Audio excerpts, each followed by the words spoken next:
Assalamualaikum warahmatullahi wabarakatuh. Jumpa lagi dari kami dari Pojok Desa, belajar membaca peluang saham di pasar saham Indonesia dengan media internet. Kita percaya dan yakin bahwa internet banyak manfaatnya meskipun ada kerugiannya. Oke, pada kesempatan ini kita coba akan belajar membaca satu saham yang masuk dalam kategori saham consumer good, yaitu Budi, BUDI. Keren ya namanya ya, Pak Budi. Pak Budi ini melantai di bursa saham Indonesia sejak tahun 1995. Jadi ini termasuk emiten lama. Nah, kita lihat cek secara fundamental. Jebret.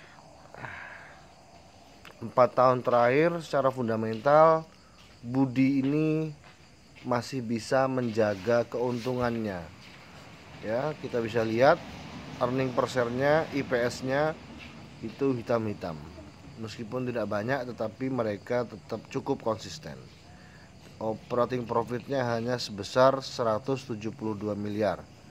Kemudian BVPS-nya 280. Kalau berkaca dengan harga sekarang, maka harga sekarang ini termasuk kategori under value. Ya, ada yang menyebut kalau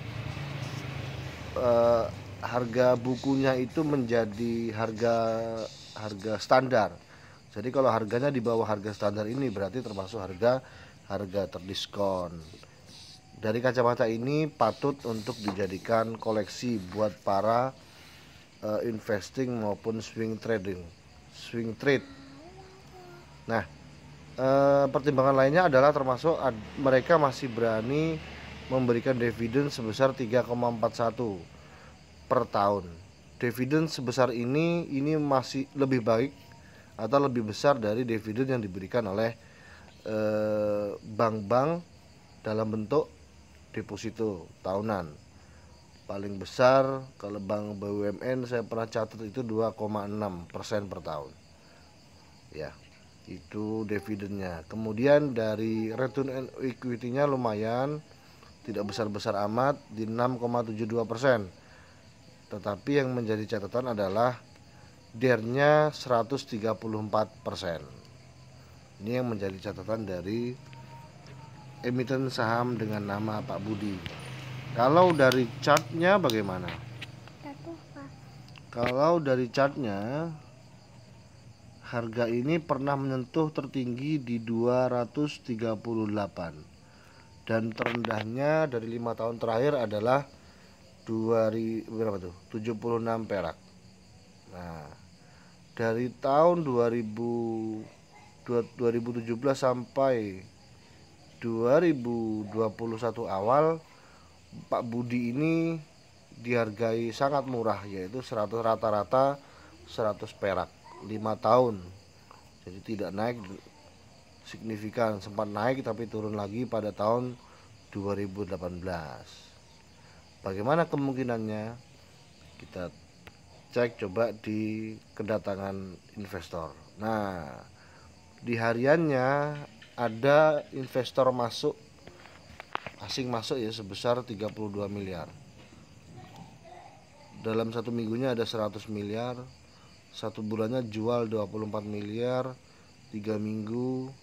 Loh, dalam satu tahun masih banyak yang masih banyak yang tanam atau masih banyak yang pasang di Pak Budi ini. Dan kemungkinannya memang beberapa pekan ke depan Pak Budi akan masih naik. Kita cek bid offernya sudah mulai masuk ya. Ini paling tinggi bidnya di harga 172 rupiah dengan jumlah volume lotnya sebesar 24.000. Maka hampir bisa dipastikan bisa jadi akan naik. Oke, silahkan Anda pertimbangkan masing-masing. Inilah analisis fundamental dari emiten saham bernama Pak Budi.